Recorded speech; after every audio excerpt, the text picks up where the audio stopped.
Assalamualaikum warahmatullahi wabarakatuh. Anak-anak kelas 3 yang solih dan solihat, masih bersama Bu Hanif dalam pembelajaran online kali ini. Kita masih ada di tema 1, subtema 2, bagian ketiga. Kali ini kita akan belajar tentang wawancara. Mari kita simak videonya.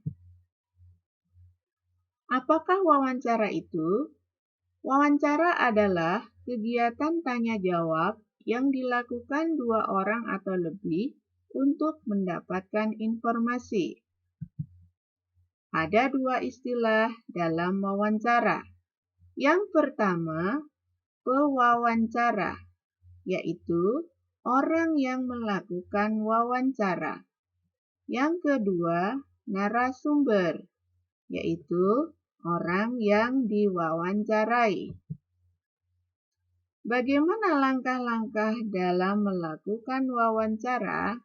Yang pertama, tentukanlah tema supaya kita fokus dalam melakukan kegiatan wawancara. Yang kedua, membuat daftar pertanyaan yang akan kita ajukan kepada narasumber.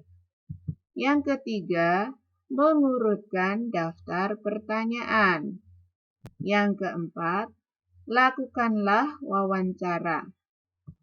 Yang kelima, mencatat jawaban narasumber. Jadi, jangan lupa ketika kalian akan melakukan wawancara, siapkanlah alat tulis atau alat yang lain yang dapat membantu kalian untuk mencatat jawaban dari narasumber. Yang keenam, membuat kesimpulan dari hasil wawancara yang telah kita lakukan. Ketika kita melakukan wawancara, ada sikap-sikap yang harus kita perhatikan. Di antaranya adalah yang pertama, menggunakan bahasa yang baku, bukan bahasa yang gaul. Yang kedua, santun. Yang ketiga, menggunakan bahasa yang singkat dan mudah dipahami.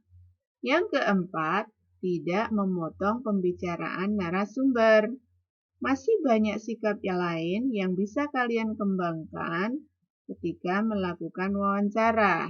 Ingat, sikap yang dikembangkan adalah sikap-sikap yang baik atau positif. Berikutnya, contoh kalimat tanya yang bisa kita buat dalam tema pertumbuhan dan perkembangan diri atau pertumbuhan dan perkembangan manusia sesuai dengan subtema yang sedang kita pelajari.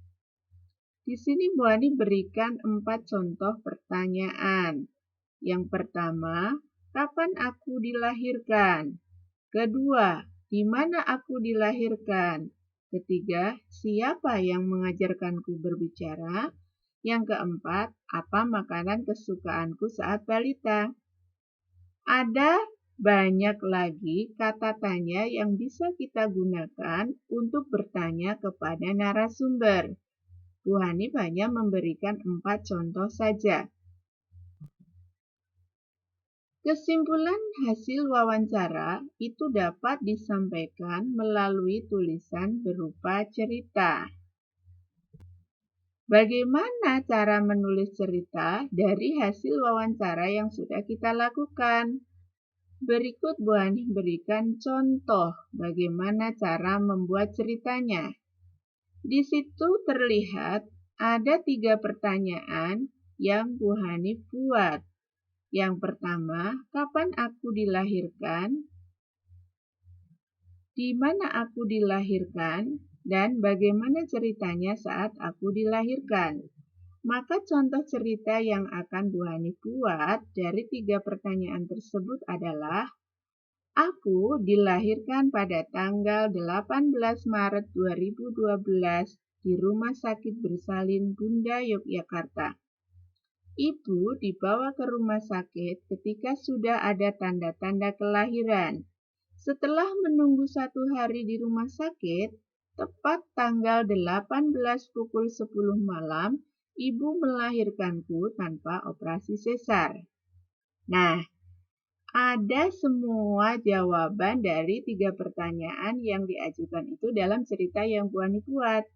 Jika kalian membuat 10 pertanyaan, maka akan lebih banyak lagi cerita yang akan kalian buat. Ini hanya contoh saja ya.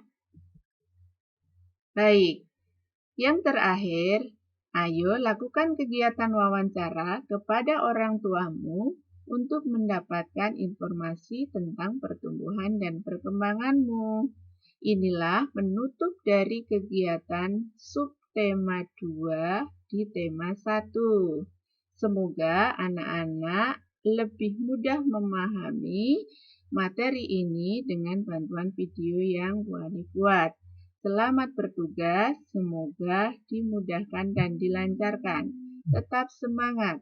Assalamualaikum warahmatullahi wabarakatuh.